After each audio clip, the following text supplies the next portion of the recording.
How's it going, everybody? This is Justin from Nick's Boots. Today we are off-site up in Colville, Washington at Webley Lumber Mill. Brent's a third-generation owner-operator of this lumber mill, a longtime Nick's customer and a personal friend of mine. He was gracious enough to let us come out today and see how they do things. So fun fact, I actually grew up in a log home that we had built when I was a little kid that was made out of Webley Mill logs. And I am currently in the process of building my own log home with these logs that you can see behind me here. So we'll go through the process a little bit more today, but basically Brent will take a log, just a natural log that he outsources from other people. He'll run it through his mill. He'll turn it into this rectangular dimension lumber here that you can see behind me. And then he'll bevel off the end and put a tongue and groove on the top, and they basically stack like Lincoln logs. So Brent does that, as well as making custom cut like rectangular dimensional lumber for homes usually. So we thought it would be interesting to come up and visit Brent and show you guys what a direct-to-consumer lumber mill operation looks like day to day. All right, so this is actually going to be my favorite part of the video, because these logs right here are logs that Brent cut for me for my house personally. So I'll give Brent the floor and he can talk about the steps and the process that it takes to get to here on the logs. Yeah, basically we start with a raw log. We saw it down to whatever dimensions our next upcoming house is going to be, and we put the stickers between them, and they sit up here on the hill, and it takes about 6 to 8 months for Mother Nature to dry them to a state that moisture content that I'll be happy with before I plane them. And like we were talking about before, this isn't the biggest part of the business. How often are you running like natural logs through to turn them into house logs like this? I do maybe 5 or 6 log houses a year. Really? Cabins to houses. It depends. It varies year to year. And they vary in size. Like yeah, you could do a little cabin, like yeah. the little 16 by 16 that we're building, or you could do some big 4,000 square foot behemoth. Yeah, I've done complete lodges before over in Montana. So we've done 6,000 to 8,000 square foot type buildings, or down to your 300 square foot little cabin. Yeah, so. Yeah. Okay, cool. So we'll show in a second kind of what they look like when they're pretty much done, but like you were talking about, this is rough cut, so it's basically just a rectangle that you cut out of a tree, and then you do all the fancy tongue and groove work and the rounded out outside bevel and the inside if they choose it. But this is kind of what it looks like right when you pull it out, turn it from basically a round log to something like this. Yes, absolutely. Yeah, this is what we call a blank. So it's just kind of a blank slate at this point. Yeah. We can do about anything we want with it, but it's just a rough cut. Yeah. Well, if you guys keep tuning in for all the other videos we're going to be doing, we're going to try to film me building my house. So these are the logs that we're going to be doing it out of. So they'll look a little bit different once they're ready to stack, but we just thought it would be cool to show you guys what they look like after like the first step. So we'll head down to the other side of the mill and go check out what they look like when they're actually done. Yeah, basically this is quite a bit easier to build than your natural raw round log that you have to notch and set it over an uneven. Yeah, and there's a bunch of crazy like chainsaw work. You basically got to cut a canoe out of every log, and it gets really expensive, but this is like more streamlined. Cut it, sets down, you scribe it again, keep cutting it. Now these are milled out of I do them 6 by 8, 8 by 8 size up to this 8 by 12 size. Yep. So it's basically a square log to a rectangle shaped log. Yep. And they call it a D log because it's basically flat on the inside and you put a bevel on the outside there. Yeah, I'd put the round back on it. So it represents the letter D, capital D. However, we've ran them where you can do round on either side, both sides. Yeah. Ran different profiles. Some of them I run a double tongue and groove. This is a particular one's a single tongue and groove.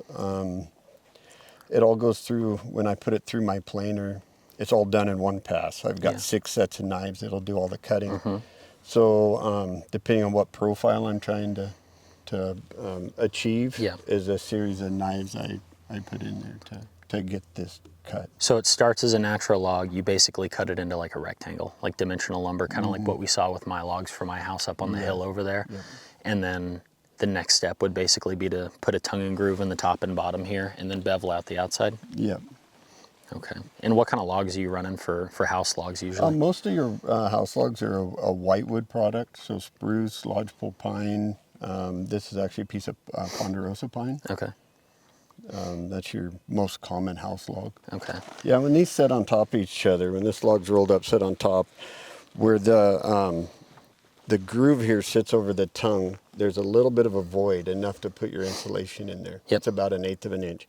And then you basically run your screws straight down through the log and into your next log, and you just build your way up. Yeah, And you get pretty good R value out of these, out of houses. Yeah, no, with an 8-inch log, it's got plenty of insulation factor.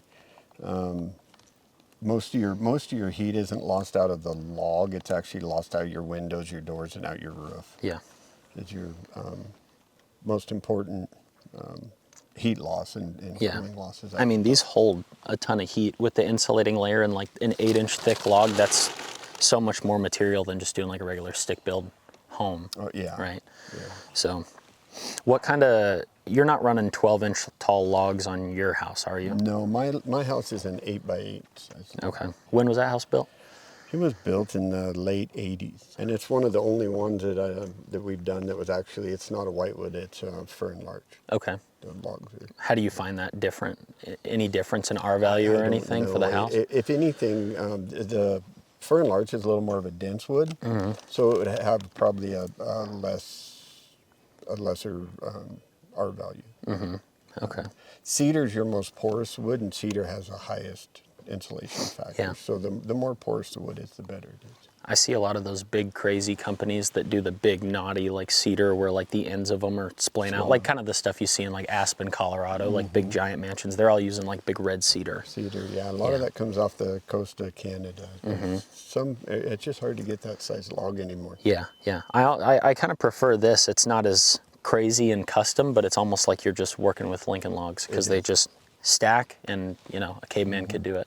So we'll see if that's actually true when I do mine in July. But so this is kind of what you guys were ripping through today. So I've kind of always been under the impression that a lot of what you do is house logs, but that's a really small part of the business. Mostly what you guys are doing is custom, like dimensional lumber stuff. A lot of beams, timbers, anything more custom that you just can't go down to your local lumber store and buy. Yeah. What about this right here is like different? This particular order here that we were just running on is it's a fern larch product. This particular size is a 2x8. What's unique about this is we've planed 3 sides and left one side rough. And this actual circle sawn rough face is the good side of the board. So when then this particular stuff's going to be used for a deck. Okay. And so when this is put down on a deck with that rough texture and a nice stain on it, gives it a really warm, rustic kind of appeal to it. Okay, cool. Yeah, kind of like what you and I were talking about with like the flooring options. I know this is different from flooring, but we were talking about doing like rough cut looking flooring. Yeah, it'll look similar in the overall scheme of things. It would be real. It's basically the same wood. It's just for flooring. It's going to be ran a little tighter and with a tongue and groove type pattern on it. Okay, yeah. Tell me kind of about your customer base. Like who's reaching out to you, and like where do you get most of your business? Like the guy that got this stuff. Like kind of what's his story? What's he using it for? I know you said it's for a deck. Yeah, it's for a deck on a big custom home, and it's in the local area here. It's a local homeowner. Lived here for several years and has finally bought some property and building a custom type home. This particular customer, you might be familiar with his line of work because he spent 30 years as a Navy SEAL. Okay. So good deal. Yeah. That's a long time. He deserves a nice house. Yeah, that's good. He was probably living in barracks rooms and stuff for forever long. Yeah, that's good. Or on a ship, on a boat. That's good. So how does somebody like that find you? Like, you know, because you guys aren't doing a ton of like social media marketing. You guys are pretty old school. So is it just word of mouth? Word of mouth, yeah. Really? Yeah. And you find that works well with just keeping you guys busy? It keeps me busy. Keeps the lights on? Yeah. Good. Yeah, and I do a lot of custom work for most all of the wholesale accounts in Spokane. So between the wholesale stuff and then what I get with the local contractors and local homeowners, it keeps me busy as I want to be. Yeah. Good. How many guys are usually working at the mill on a regular day? Me and I usually have 2 to 3 other employees. Okay. Where do you find these guys? Most of my employees are family Yeah. related, and then I've got actually a high school kid that's doing a few hours a day for through his school. Really? So kind of. And he's able to balance that and stuff. Yeah. That's good. You think he'll stay on like afterwards? I don't know. I'm kind of encouraging him to do something different. Yeah. Because there's always this line of work. However, he's a good employee. He's a young kid, but he actually has some good work ethic. So I wouldn't mind keeping him around, but he's got lots of potential to do something else too. Cool. Yeah, there's a scene where William H. Macy's sitting there all hunkered down and it's pouring down rain, and they filmed that right over in the creek. No kidding. Yeah. What the heck? They had a water truck parked blowing water over the hill. No way. We were just talking, and Brent let me know that the movie Train Dreams that just came out a few months ago, that was all filmed right here at Brent's Lumber Mill. Not all of it, but a bunch of it. A bunch of it filmed here. Yeah. Right where I cut all my firewood, which is crazy. I had no idea. So, yeah. What were you saying about the saw over there?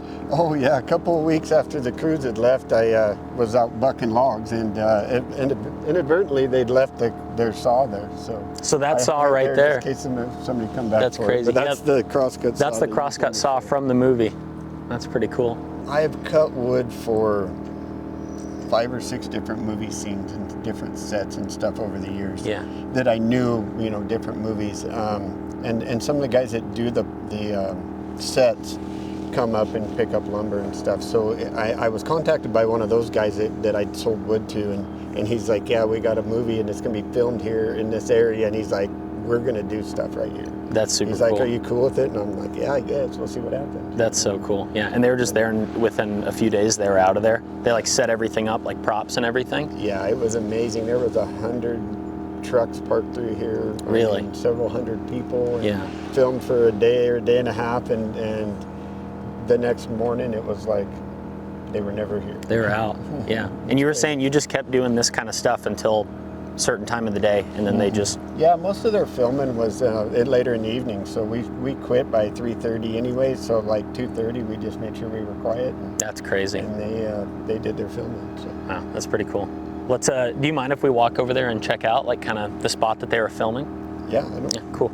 All right, cool. Yeah, we're here in the very center of the mill right here. That's actually right over there is where I cut firewood, and I had no idea when I've been coming out here that that's like where they shot a whole bunch of the movie. So yeah, the town they built and where most of it was shot was between here and where he cuts firewood. Yeah, that's wild. And they had we'll overlay pictures afterwards, but they just had they just put up a whole bunch of buildings and stuff, like for the little tent. Buildings, like a logging camp. Yeah.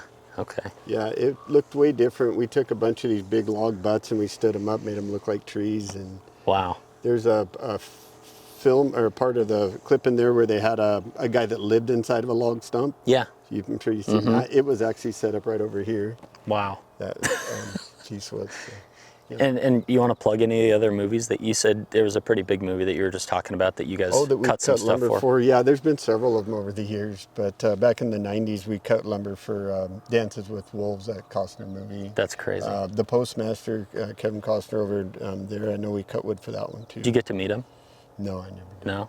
But he got to live in a Webley Lumber little cabin. Yeah. So, well, now I can say that I build in the same house as Kevin Costner, so it's kind of yeah, or at least temporary. Yeah. So this is a deck of logs here that is really kind of common to the logs I get here in this sawmill. We're capable of cutting a lot larger, oversized logs than a lot of other mills are. And these big logs like this work really well for my custom beams, timbers, different things that would go into a log home or a timber frame structure home. A lot of these oversized logs, they come from various places. Several of the Indian reservations still have some bigger timber or private. And are they reaching out to you and letting you know when they've got a bunch of lumber to deliver, or are you reaching out to them and saying, I need this? A little bit of both. If I need a certain logs, I got a few guys I can call. And also when they get into a logging job that has this bigger stuff that they know I use and nobody else does, they usually reach out to me.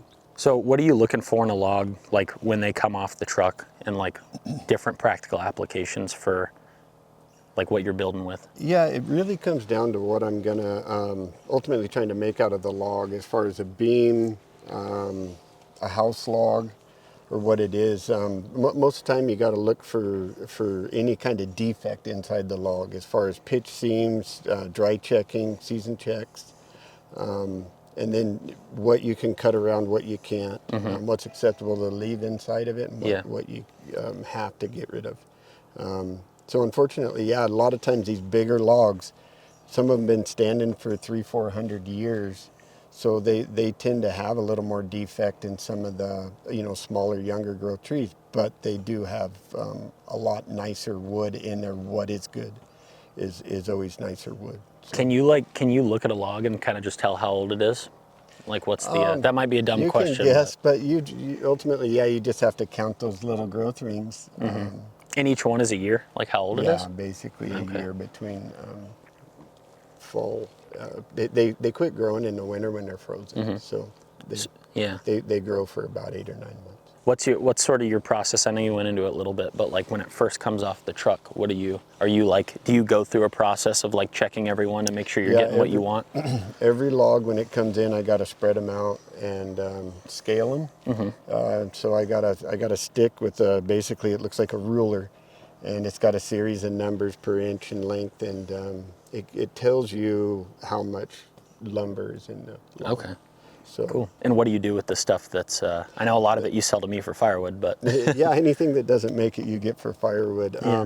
Well, that number that you get gives you the basic board footage that's in that log to begin with. And then any defect that's in there, I got to figure out if it's got a pitch seam that takes out an 8x12 beam, I got to defect that or minus that from the basic scale that log scaled. So like this guy right here, what would you use it for, and how much board footage could you get out of something like that, just eyeballing it? Yeah, it's a really nice straight log. It doesn't look like it's got just a little pitch in the center. It would make a beautiful, 8x14, 8x16 type beam. So something like a big house beam that would run through? It could make a big house beam, ridge beam, yeah. Okay. It would make a 14x14 type post too, for entryway post or something like that. Yeah. Okay.